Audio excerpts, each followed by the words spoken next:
विचार करते हैं कि मैं इस पूरे क्षेत्र में भ्रमण कर लिया, अन्य क्षेत्र में भ्रमण कर लिया, मृत्यु लोक में भ्रमण करते करते मैंने सब कुछ देख लिया, लेकिन मुझे कोई सुख ही नहीं मिला। अब मैं क्या करूं? ओहो, बात तो यहाँ तक हो गई कि महाराज कई कई स्थानों पर ऐसा देखा कि भाई बंधु गुरुजनों की सलाह काम नहीं कर रही है, घर में साले की सलाह ली जा रही हैं। तब तो आत्मा विदीर्ण हो गई देवर्षि नारद की। बस इसका नाम है संत, इसका नाम है संत। संसार के कल्याण के लिए जो व्यक्ति विचार करता हो वो है संत। भगवान के भजन के सहारे सहारे समग्र जीवात्मा के चिंतन में जिसका समय व्यतीत होता है कि इनका कल्याण कैसे हो, उसे कहती हैं संत। तब ये देवर्षि नारद ने विचार किया, अब मैं क्या करूं? अब तो मैं श्री धाम वृंदावन को चलता हूं, जिस वृंदावन में भगवान श्री कृष्ण ने रास किया था, माखन चुराया था, सखाओं के साथ अद्भुत अद्भुत लीलाएं जिस ब्रह्म ने की हैं, मैं श्री धाम वृंदावन को चलता हूं, शायद मुझे वहीं शांति प्राप्त होगी। और आज शांति की खोज में वो देवर्षि नारद कलकल निनाद करती हुई उस यमुना के तट पर श्री धाम वृंदावन में पहुंच गए हैं।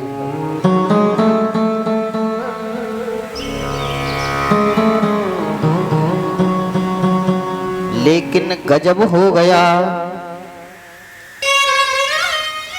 जैसे ही देवर्षि नारद श्री धाम वृंदावन में पहुंचे तो क्या देखा नारद जी ने? उस यमुना के तट पर एक स्त्री बैठी हुई है और उस स्त्री की गोद में दो पुरुष लेटे हैं। ध्यान देना, एक स्त्री बैठी है, उसकी गोद में दो पुरुष लेटे हैं, अन्यत्र स्त्री इधर उधर बैठी हैं। और जैसे ही देवर्षि नारद वहां से निकल के जाने लगे, तब वो स्त्री आवाज लगाने लगी नारद जी को, भो भो साधो क्षणं तिष्ठ मच्चिंतामपि नाशय दर्शनं तव लोकस्य सर्वथागहरं परम।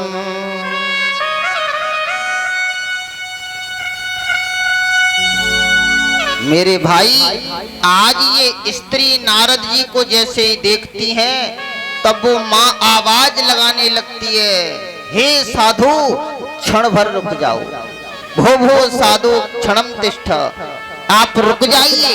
लेकिन ध्यान देना, ये चित्त लगाने का विषय है।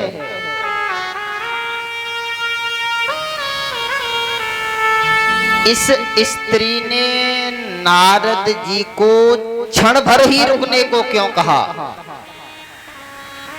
समझना,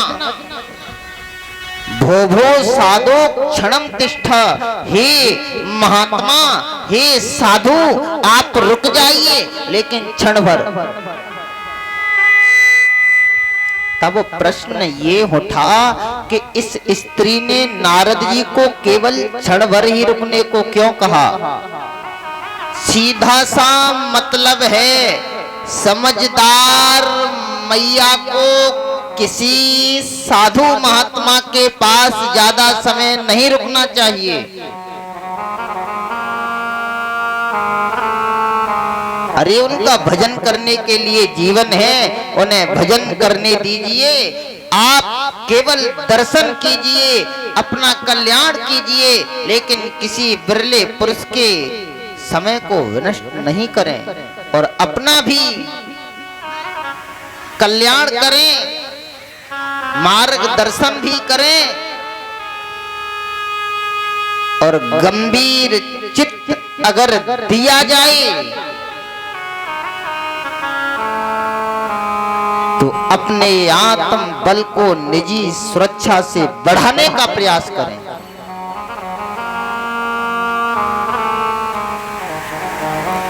तब प्रश्न ये उठा कि यह मां कह रही है, कोई और नहीं है, ये भक्ति है। ये दो गोद में पुरुष लेटे हैं, वो ज्ञान वैराग्य इनके पुत्र हैं। लेकिन बात केवल इतनी है कि तब प्रश्न यह उठा, क्या क्षण भर में कोई साधु किसी की चिंता दूर कर सकता है? मत चिंतामप नाशय, आप मेरी चिंता को दूर कर दीजिए। लेकिन बात केवल इतनी है, क्या क्षण भर में कोई साधु किसी की चिंता को दूर कर सकता है? हाँ, कर सकता है, लेकिन तब कर सकता है जब वो हो साधु। अब बात केवल इतनी है, साधु कहते किसे हैं समझना। आज समझने का प्रयास करना कि साधु कहते किसे हैं। व्याकरण में साधु शब्द से उण प्रत्यय होकर के तब साधु शब्द बनता है, जिसका साधिनोत सर्वाण इंद्रियाण यह सह साधु। जिसने अपनी सभी इंद्रियों को साध लिया है वो है साधु। जो इंद्रियों के वशीभूत नहीं, अपितु इंद्रियां जिसके वशीभूत हैं वो है साधु। तो इसका अर्थ यह रहा, ऐसे साधक के पास में, ऐसे साधु के एक क्षण भर के साथ से भी तुम्हारा कल्याण हो सकता है। लेकिन ये धर्म संघ का धर्म मंच कहता है कि जो आचरणहीन है, दृष्टि इनकी ठीक नहीं है, भेष बना लिया है जिन्होंने साधु का, और उनके अंदर भक्ति नहीं है, इंद्रियां उसकी सभी नहीं है, ऐसे ढोंगी के साथ एक क्षण नहीं, एक जीवन व्यतीत कर दो, तब भी तुम्हारा कल्याण नहीं हो सकता।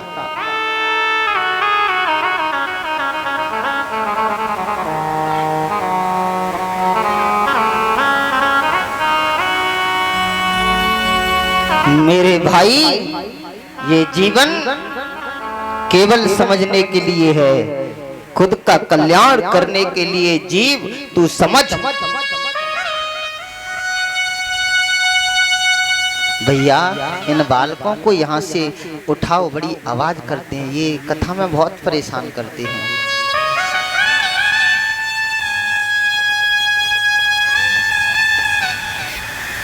तब वो मां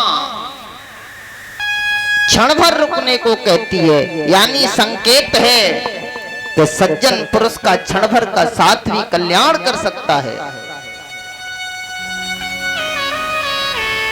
तब तो देव ऋषि नारद उस मैया से पूछने लगे, आप कौन हैं, क्या नाम है आपका, अपना मुझे परिचय दीजिए। अब बता रही है ये, अहम भक्तिरितिख्याता इमौ में तनयौ मतौ, ज्ञान वैराग्य नामानौ कालयोगे न जर्जरौ। अब बताया कि मैं भक्ति हूँ, भक्ति के नाम से मैं विख्यात हूँ, इमऊ में तनयऊ मतऊ, और ये दोनों मेरे पुत्र हैं। एक का नाम है ज्ञान, एक का नाम है वैराग्य। लेकिन काल योगे न जर्जरऊ, इस घोर कल काल में एक जरा नाम का रोग इनको लग गया है।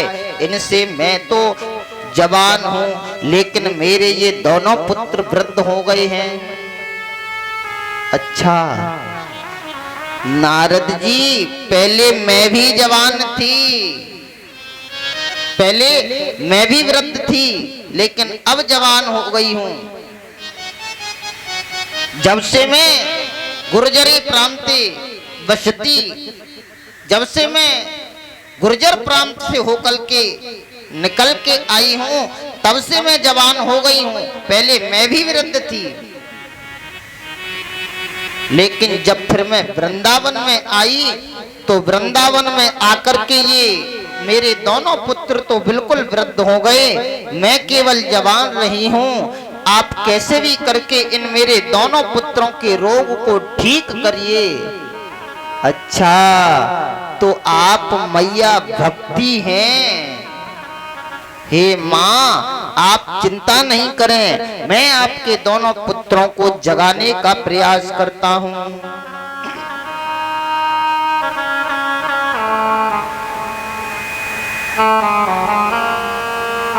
आज देवर्षि नारद छेड़छाड़ी क्यों कर रहा है? ये गले को खींचने लगा।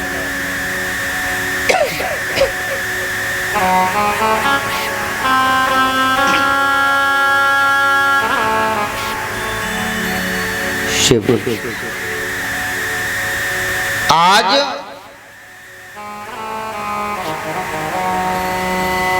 देवर्षि नारद माँ भक्ति को प्रणाम करते हैं। हे माँ भक्ति, आप चिंता नहीं कीजिए, मैं आपके दोनों पुत्रों को जगाने का प्रयास करता हूँ। और गीता पाटई मुहुर्मुहु, आज नारद जी ज्ञान वैराग्य के कानों में जाकर के वेदों के मंत्रों का उच्चारण करते हैं, बार बार गीता का पाठ श्रवण कराते हैं। लेकिन थोड़ी देर के लिए चेत आता, फिर उसी अवस्था में चले जाते। तब तो नारद जी बड़े दुखी हुए।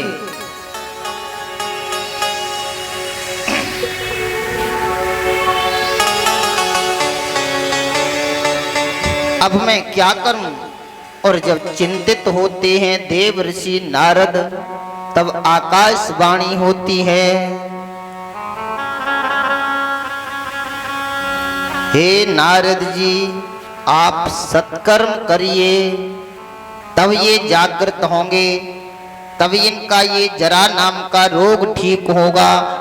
ऐसी आकाशवाणी कहती है। तब तो देवर्षि नारद आज सत्कर्म की खोज में निकल पड़े हैं। और सत्कर्म की खोज करते करते करते करते नारद जी जहां भी जाते हैं, जिस संत महात्मा से कहते हैं कि सत्कर्म क्या है, मुझे आकाशवाणी ने सत्कर्म के लिए कहा है, तब सब कहते हैं नारद जैसा बिरला संत नहीं जानता है, तो भला हम क्या जान सकते हैं। मुख मोड़ लेते हैं। तब महाराज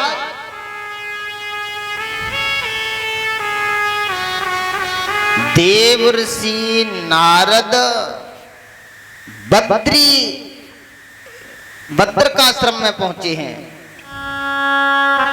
आज सत्कर्म की खोज करते करते बद्री नारायण में पहुंचे हैं नारद जी। तो क्या देखा, वहां सनकादिक भाइयों को, चारों ऋषियों को देखा, सनक, सनंदन, सनातन और सनत कुमार। अब नारद जी पहुंचे हैं, जैसे इनके पास में प्रणाम किया है, जैसे ही नारद जी प्रणाम करते हैं, तो नारद जी ने प्रणाम करके अपने मन की व्यथा को इनके सामने रख दिया। जब इन्होंने पूछा, नारद तुम्हारा चेहरा क्यों लटक रहा है? अरे तुम तो संत महात्मा हो, तुम्हें तो भजन करना चाहिए, किस बात का दुख है तुम्हें? कैसे उदास हैं आप? तब तो नारद जी कहने लगे, गुरुदेव आकाशवाणी हुई है और आकाशवाणी ने इतना कहा है कि तुम सत्कर्म करो। वो भक्ति माँ अपने पुत्र ज्ञान वैराग्य के लिए बहुत दुखी है। आकाशवाणी ने सत्कर्म के लिए कहा है। गुरुदेव मुझे ये बता दो कि सत्कर्म क्या है? तब ये बताने लगे, सत्कर्म सूचको नूनम ज्ञान यज्ञ स्मृतो बुधई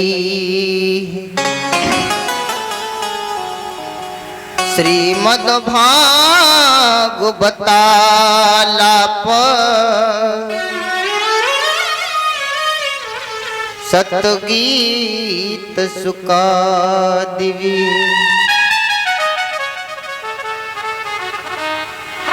हे नारद जी, सत्कर्म सूचको नूनम ज्ञान यज्ञ स्मृतो बुधई।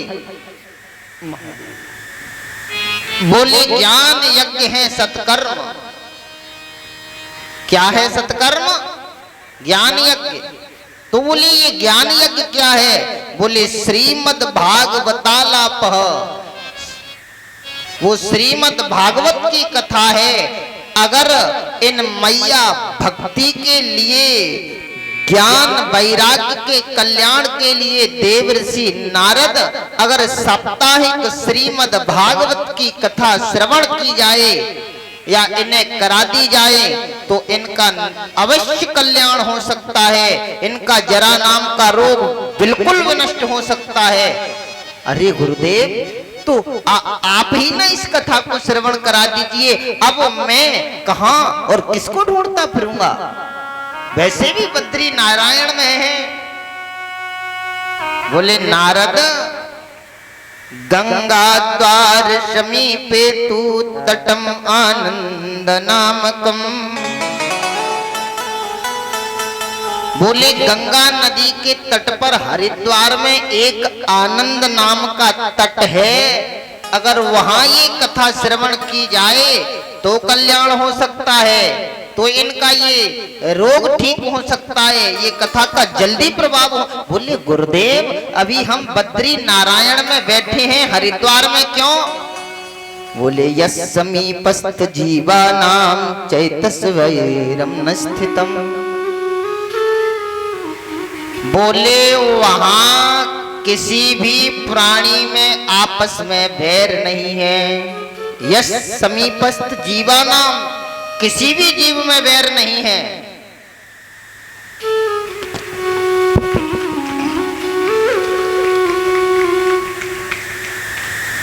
वहां शेर और गाय एक घाट पर पानी पीते हैं। सर्प और बिल्ली साथ साथ खेलते हैं, सर्प और चूहा साथ साथ खेलते हैं।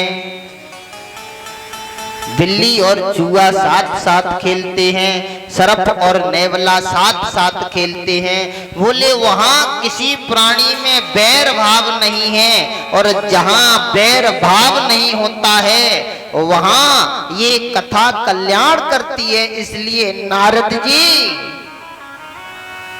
इस कथा को आनंद नाम के तट पर श्रवण किया जाए। अच्छा, अब आप समझ लो, जब प्राण इस बात की पुष्टि करते हैं, देवर्षि नारद को वो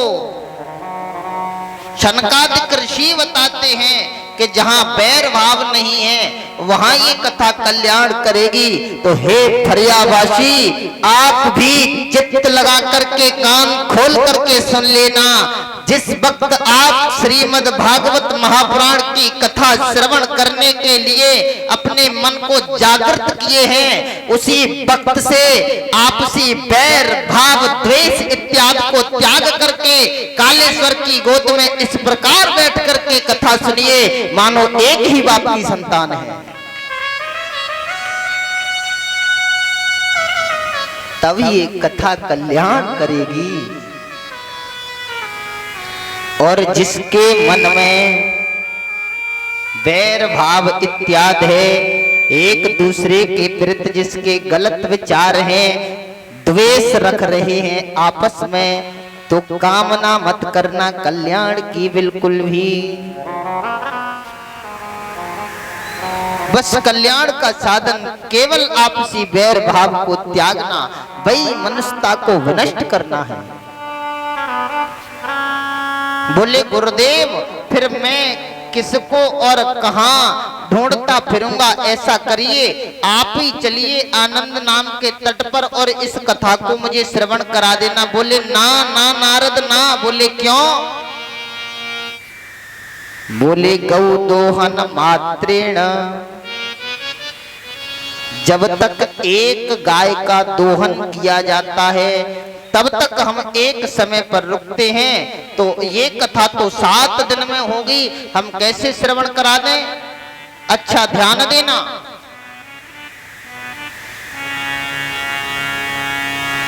ये बहुत समझने का विषय है, आप समझने का प्रयास करें इस कथा को। क्या कह रहे हैं कि ये तो 7 दिन में श्रवण कराई जाएगी, लेकिन गौदोहन मात्रेण, एक गाय का दूध जब तक निकाला जाता है तब तक हम एक जगह रुकते हैं। यानी ये कथा 7 दिन में श्रवण कराई जाती, और वो भी कैसे? पहले महाराज ये घंटों घंटों कथाएं 10-10 घंटे से ऊपर कथा श्रवण कराई जाती थी, और वो भी परीक्षित जी महाराज को जब श्रवण कराई थी तब कोई विराम नहीं था। अब तो केवल 10 घंटे की कथा रही थी, उस 10 घंटे में से महाराज अब वो भी नहीं है, अब तो 12 से 4 हो गया है, 1 से 5 हो गया है। 4 घंटे की कथा, और 4 घंटे की कथा में महाराज जी 2 घंटे गाने बजाने में निकल जाते हैं, रहे 2 घंटे। 2 घंटे में 40-100 बार ये कहनी पड़ती है ध्यान से सुनना।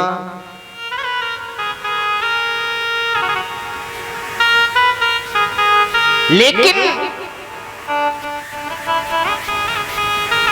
उस वक्त नारद जी से क्या कहा कि ये तो 7 दिन की कथा है, मन लगा करके श्रवण की जाएगी।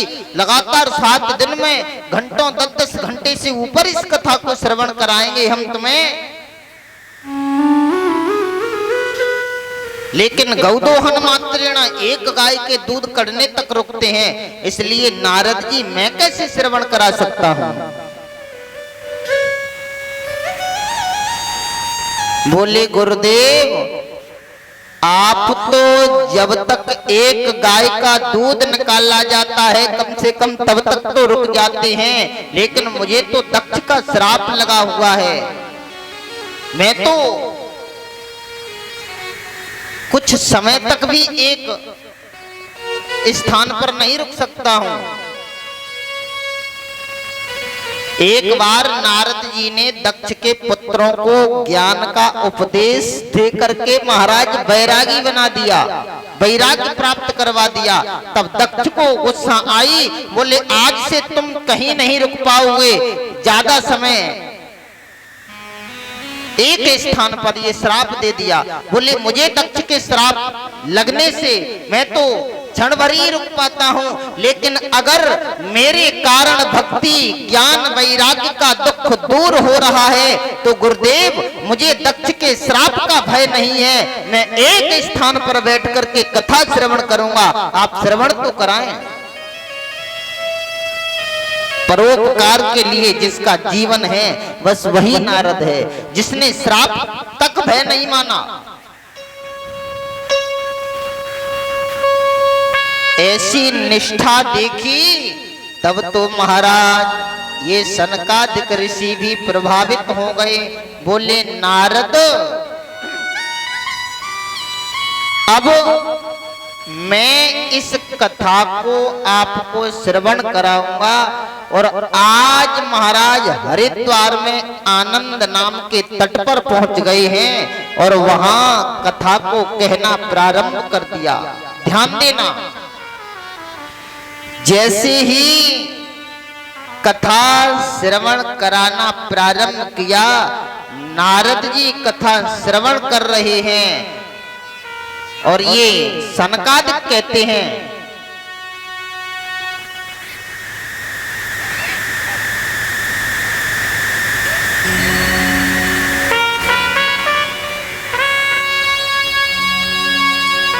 सदा सेव्या सदा सेव्या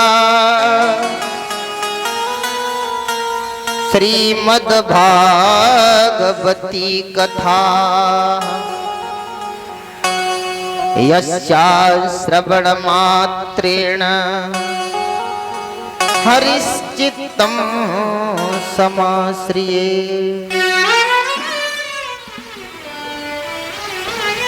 अच्छा, ये कथा कब तक श्रवण करनी चाहिए? भागवत की कथा कहीं तो महाराज 7 दिन की अवधि बता दी है, कहीं 21 दिन की बता दी है, कहीं महाराज महीनों की हो गई है।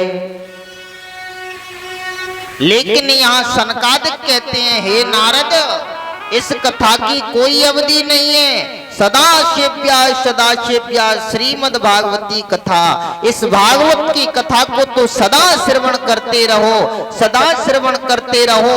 बोले कब तक श्रवण करते रहें? बोले हरिश्चित्त समाश्रियेत, जब तक श्रवण करते रहो इस कथा को, तब तक वो काला काला मुरली वाला घुंघराले जिसके बाल हैं, मोर पंख जो धारण किए हैं, चंचल कटीले जिसके नेत्र हैं, जब तक वो प्रकट होकर के अंक में नहीं भर ले, तब तक श्रवण करते रहो, तब तक श्रवण करो।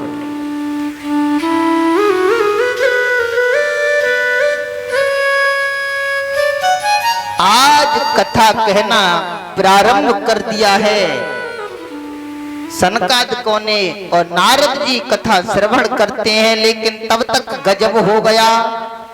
क्या गजब हो गया? जैसे ही नारद जी और सनकादिक की नजर पड़ती है, तब तक देखा कथा के मध्य में एक स्त्री और धरकैया लेकर के नाच रही है। जैसी नजर पड़ती है ये सनकादिक ऋषियों की, तो नारद जी से पूछते हैं, अरे नारद, ये कौन है जो बीच कथा में आकर के नृत्य कर रही है? बोले गुरुदेव, ये तो मुझे भी नहीं पता है कि ये कौन है। ध्यान देना, तब नारद जी उन मैया से पूछते हैं, हे देवी, हे माँ, आप कौन है? क्या नाम है आपका? परिचय दीजिए अपना। तब वो बता रही है, अरे नारद, तुम मुझे इतने जल्दी कैसे भूल गए? मैं ही तो वो भक्ति हूँ जिसके लिए तुम अभी वृंदावन से आए थे और जिसके लिए तुम कथा सुन रहे हैं। मेरे ही दोनों पुत्र हैं, वो ज्ञान वैराग्य जिनके लिए तुम कथा। अरे मैया भक्ति आप? बोले हाँ नारद, और ये दोनों मेरे पुत्र हैं। बोले ये ठीक हो गए? बोले ठीक कैसे हो गए? बोले आपने इनके नाम से जो श्रीमद् भागवत महापुराण की कथा श्रवण की है, ये उसके प्रभाव से ठीक हो गए हैं।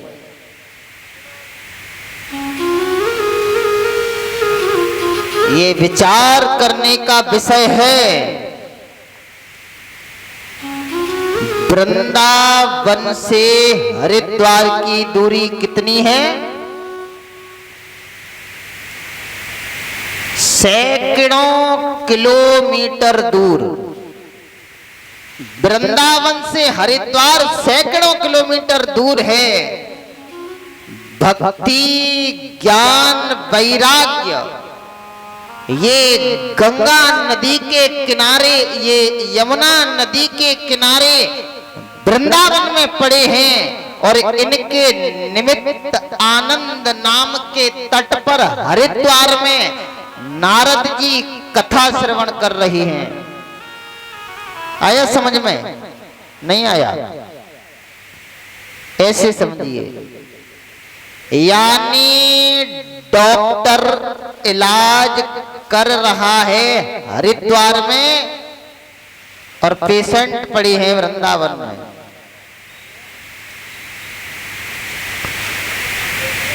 और वृंदावन में पड़े हुए वो ज्ञान वैराग्य ठीक हो गए, जागृत हो गए, इनका दुख दूर हो गया हरिद्वार में कथा श्रवण करने से। इसका मतलब क्या है? इसका सीधा सा मतलब ये है कि वो नारद जी अपने मन को एकाग्र करके और भक्ति के सहारे परिपूर्ण रूप से परमात्मा को अपने तन और मन को समर्पित करते हुए दिव्य चित्त से कथा कर श्रवण कर रहे थे, इसलिए कथा ने प्रभाव दिखाया। लेकिन कितनी विडंबना का विषय है ये, कितने अभागे हैं हम और आप, कितना दुर्भाग्य है हमारा और आपका। सैकड़ों किलोमीटर दूर नहीं, ठीक भागवत भगवान के सामने बैठ करके कथा श्रवण कर रहे हैं, तब भी हमारा चित्त पवित्र नहीं हो पा रहा है, तब भी हम एक दूसरे की चुगली में लगे हैं, तब भी हम एक दूसरे से द्वेष रख रहे हैं। ये कितना विडंबना का विषय है।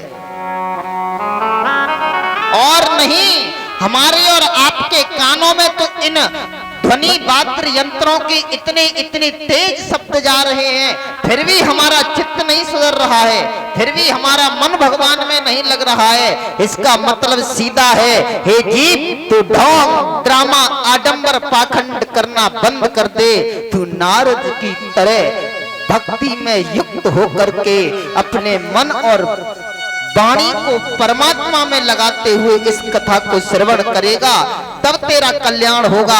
और तू कुछ करना नहीं जानता है तो कुछ मत कर, बस एक ही काम कर ले,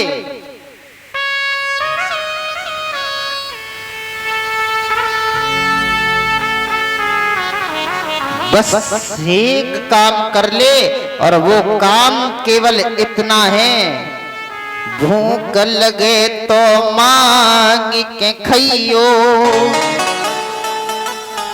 गिनियो न सांझ सवेरो। सब कुछ छोड़ करके परमात्मा के विषय में समझते समझते किसी एकांत स्थान पर जाकर के अपने मन को उसमें लगा के कल्याण कर। और अगर तू कथाओं से कल्याण चाहता है तो संदेह नहीं है, हरिद्वार में कथा हो रही है, वृंदावन में प्रभाव दिखा दिया तो हमारे आपके अंदर भी प्रभाव हो जाएगा, लेकिन तू नारद बन जाएगा तब। नारद किसे कहते हैं? नारद क्या है?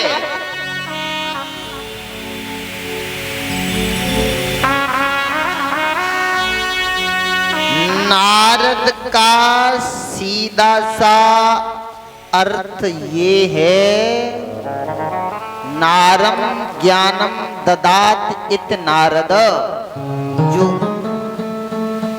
जो अज्ञान को विनष्ट करके ज्ञान रूपी प्रकाश जला दे, वो है नारद।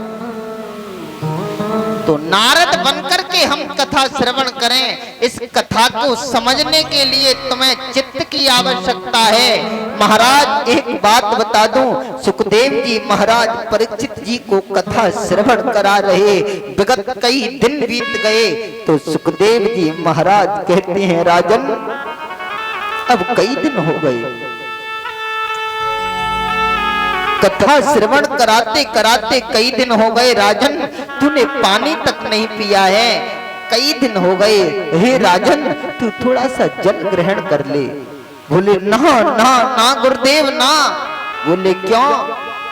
क्योंकि मुझे आपके मुखार बिंद से कृष्ण की करुणामयी अमृतमयी कथा श्रवण करने को मिल रही है, इसलिए अब मुझे भूख प्यास कुछ नहीं लग रही, बस मुझे इस कथा को श्रवण कराओ। और महाराज परिणाम ये हुआ कि 7वें दिन वो परीक्षित जी महाराज मुक्त हो गए, कल्याण हो गया। इसलिए हम और आप भी इस कथा को जब भी श्रवण करें तो चित्त को लगा करके श्रवण करें। हमारा तन यहाँ रहे नहीं रहे, लेकिन मन जरूर रहना चाहिए। मन के हार है और मन की जीते जीत। ओ मन ही मिलावे राम सो, मन ही करत फजीत है। हाँ, तो हम और आप एकदम दिव्य चित्त को लगा करके कथा को श्रवण करें, बस यही कथा हमारा आपका कल्याण कर देगी। आज इतना देखा कि तुम भक्ति हो, तब तो नारद जी भी प्रेम में विभोर हो गए। आज ये मां भक्ति अपने पुत्रों का कल्याण करती है। अरे धन्य है मां ये वृंदावन जिसमें आप निवास कर रही हैं। अच्छा नारद, अब हम कहां जाएं, हमें बताओ। हर जगह कलयुग का वास है, कली के प्रभाव ने सबको त्रसित कर दिया है। तब बताया, बोले मां भक्तों का हृदय ही केवल एक ऐसा किला है जहां पर कलयुग प्रवेश नहीं कर सकता है। जब महाराज परीक्षित विजय के लिए निकले थे, तब कलयुग को मारना चाहा, लेकिन कलयुग ने शरण ले ली इनकी। तब इन्होंने इन्हें 4 स्थान दे दिए थे, तब से कलयुग का निवास यहाँ हो गया। लेकिन बात केवल इतनी है, कलयुग की हिम्मत नहीं है कि भक्तों के हृदय में प्रवेश कर जाए। इसलिए हे मां भक्ति, आप और अपने दोनों पुत्रों को लेकर के भक्तों के हृदय में निवास कर जाइए। तब से ये भक्ति ज्ञान वैराग्य को लेकर के भक्तों के हृदय में वास करने लगी है। इसलिए हम अजामिल नहीं बने, हम दुर्योधन नहीं बने, हम और आप सभी भक्त हिरण्यकश्यपु और हिरणाक्ष नहीं बने। हम और आप भगवान के भक्त बने, मीराबाई बने, गर्माबाई बने, तब कल्याण होगा। अगर जिस दिन हम भक्त बन गए तो समझ लो कल्याण हो जाएगा। तभी तो दुनिया वृंदावन जाती है, तभी तो वृंदावन की कीर्ति है, तभी तो लोग आज भी उस ब्रज को याद करते हैं, क्योंकि वहां पर वो गोपियां भी भक्ति की मिसाल से कम नहीं थी। वो रशखान भी दौड़े दौड़े भक्ति के सारे उसी वृंदावन में पहुंचे। और तो और छोड़ दो, वो मीराबाई, मैं तो चली वृंदावन राणा, तेरे महल जले हैं, मेरे भाग्य जगे, राणा जी तेरे महलों में आग लगे, उनको भी त्याग दिया। और एक बात बता दूं, बस भक्त का हृदय ही तो वो किला है कि जहां पर कलयुग प्रवेश नहीं कर सकता। तो हम और आप भी चाहे कुछ भी करें, करो, मैं मना नहीं करता, लेकिन अपने बेटों को, अपने बालकों को और खुद और अपने परिवार को परमात्मा की भक्ति से जरूर जोड़ो, परमात्मा के चिंतन से जरूर जोड़ो। हो सकता है अगर भक्ति का बीज तुमने उनके अंदर डाला तो शायद अंत समय बुढ़ापे में वो बीज अंकुरित हो जाए और वो तेरी अच्छे से देखभाल करने लगे। तब क्या होगा, जब वो बालक भी तुझसे गाली मारने लगेंगे, घर में रखने के लिए तैयार नहीं होंगे कि तू वृद्ध हो गया, मेरे किसी काम का नहीं है, हैं? इसलिए अपनी इस औलाद को भैया तनक भगवान के भजन से जोड़ो, परमात्मा के दर्शन से जोड़ो। अरे आप तो कालेश्वर धाम की उस दिव्य नगरी में बैठे हैं, दूसरे के ऊपर कीचड़ उछाड़ने से तुम्हारा कल्याण नहीं होगा। अगर तुम ये चाहें कि हमारे कहने से किसी की इज्जत लुट जाए तो पागल हो, ऐसा कभी नहीं हो सकता है। उसके अंदर एक नहीं अपितु सहस्त्र नेत्र हैं देखने के लिए। अगर तुम्हारे किसी के उल्टा सीधा कहने से किसी का मान सम्मान खत्म हो जाए तो कभी नहीं हो सकता। अगर तुम्हारे उल्टे सीधे करने से दूसरे व्यक्ति को दुख मिल जाए ये कभी नहीं हो सकता। तुम्हारे कहने से पड़ोसी की भैंस नहीं मर सकती, तुम्हारे कहने से उसके घर को नहीं लूटा जा सकता, तुम्हारे कहने से पड़ोसी बदनाम नहीं हो सकता। बदनाम करेगा तो वो ब्रह्म करेगा जिसने उसे जन्म दिया है। तेरा इन चीजों से संबंध नहीं है, तेरा संबंध है केवल गोविंद से, केवल गोविंद के भजन से, केवल इन धर्म क्षेत्रों से। तू इनमें वास कर, तू इस सहारे रहे और अपनी संतान को भी भगवान से जोड़ने का प्रयास कर। बस यही तेरे कल्याण का साधन है।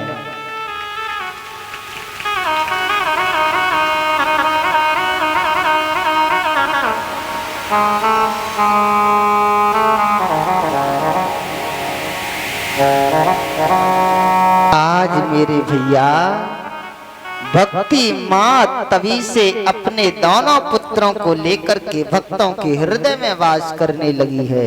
और भक्तों की तो बात ही अलग है। जहाँ भक्ति का बीज अंकुरित हो जाए फिर क्या औकात है किसी की कि फिर उस पुरुष को कोई नष्ट कर दे।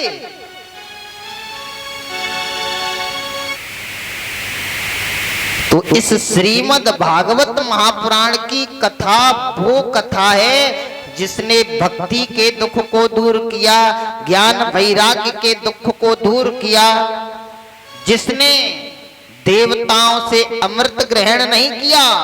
इसी भक्ति के सहारे सुखदेव जी ने परीक्षित को इस कथा को श्रवण करा करके उनका कल्याण किया। सनकादिक ऋषि कहते हैं ये नारद, बोले हाँ गुरुदेव। बोले अगर जीते जी कोई इस कथा को श्रवण कर लेता है तो उसका तो कल्याण हो ही जाता है, लेकिन अगर मरने के पश्चात भी कोई इस कथा को श्रवण कर ले तो ये कथा उसका भी कल्याण कर देती है। बोले गुरुदेव ऐसा कभी हुआ है? हुआ है क्या ऐसा कि जिसने मरने के बाद भी किसी का कल्याण किया हो? बोले हाँ नारद ऐसा भी हुआ है। मरने के बाद अगर कोई भूत प्रेत भी बन जाए तो ये कथा उसका भी कल्याण करती है। तो बोले गुरुदेव इस विषय में मुझे बताएं ऐसा कभी हुआ है? तब ये सनकादिक कहते हैं हाँ नारद ऐसा हुआ है। इस विषय में मैं तुम्हें इतिहास सुनाता हूं, ध्यान देना। इतिहासम पुरातनम, एक प्राचीन इतिहास सुनाने लगे हैं। तुंगभद्रा तटे पूर्वम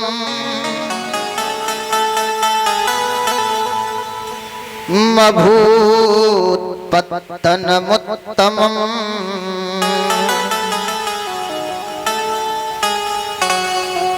यत्र वर्णाश्वधर्मेण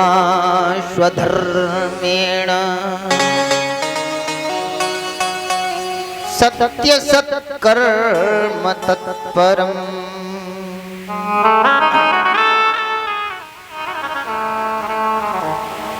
ये सनकादिक कहते हैं हे नारद तुंगभद्रा नदी के तट पर एक आनंद नाम का नगर है।